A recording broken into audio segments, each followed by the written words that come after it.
இப்போ சூடான இட்லிக்கு இட்லி மிளகாய் பொடி.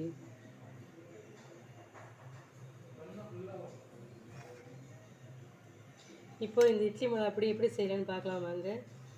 நம்ம வீட்டிலே தயார் பண்ணோம்னா நல்லா மணமாகவும் ருசியாகவும் இருக்கும். இப்போ எப்படி ரெடி பண்ணுறதுன்னு பார்ப்போம்.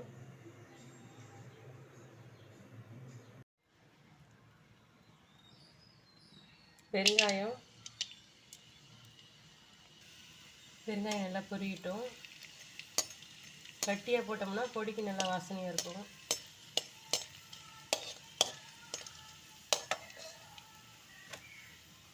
பட்டை மிளகாய் ஒரு காரத்துக்கு தகுந்த மாதிரி போட்டுங்க. பொடியும் போட்டு வறுத்துட்டுக்கலாம்.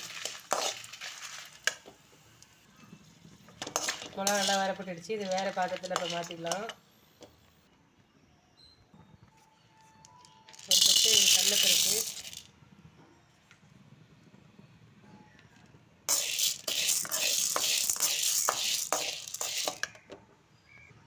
இது நல்லா செவர வறுத்துக்கணும். கடலைப்பருப்பு கொஞ்சம் வரப்பட்டுடுச்சு. இதோட நம்ம கருப்பு உளுந்து சேர்த்துக்கலாம். ரெண்டையும் சேர்த்து நல்லா செவர வறுத்துக்கலாம்.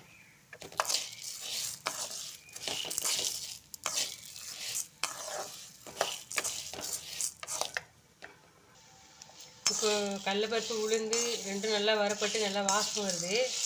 இப்போ இதில் ஒரு கைப்பிடி அளவு கருவேப்பிலை சேர்த்துப்போம்.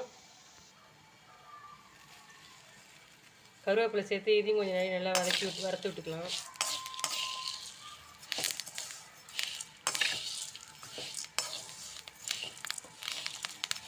கருவேப்பிலை சேர்த்தோன்னா எவ்வளோ மணமாக இருக்குது பாருங்கள். வாசனை நல்லா வருது.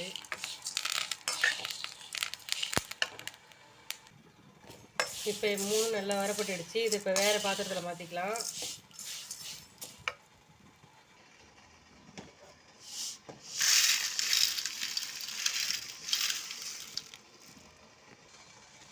இப்போது இதில் ஒரு கைப்பிடி அளவு அரிசி சேர்த்துக்கலாம். எந்த அரிசி வேணாலும் சேர்த்துக்கலாம். பச்சை அரிசி, புழுங்கரிசி எது வேணாலும் சேர்த்துக்கலாம். இது போட்டால் நல்லா மொறுமொறுன்னு இருக்கும். பொடி சாப்பிட்றதுக்கு டேஸ்ட்டாக இருக்கும். இதையும் நல்லா செவர வறுத்து எடுத்துக்குவோம். இப்போ அரிசி நல்லா செவர வரப்பட்டுடுச்சு. இதையும் நல்லா ஆற வச்சுக்கலாம்.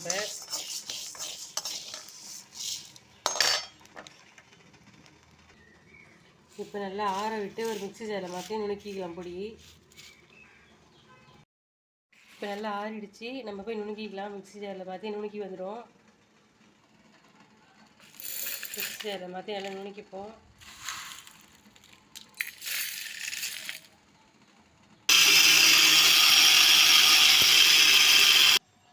இப்போ ஒரு ஓட்டையாச்சு. இதுக்கு இப்போ தேவையான அளவு உப்பு போட்டுக்கலாம்.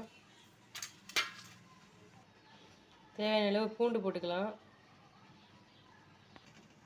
பொடி நுணுக்கியாச்சு. இதை ஒரு பிளேட்டில் மாற்றி கொஞ்சம் நேரம் ஆற வச்சு நம்ம பாக்ஸில் வச்சு அடைச்சிக்கலாம். இட்லி பொடி ரெடி.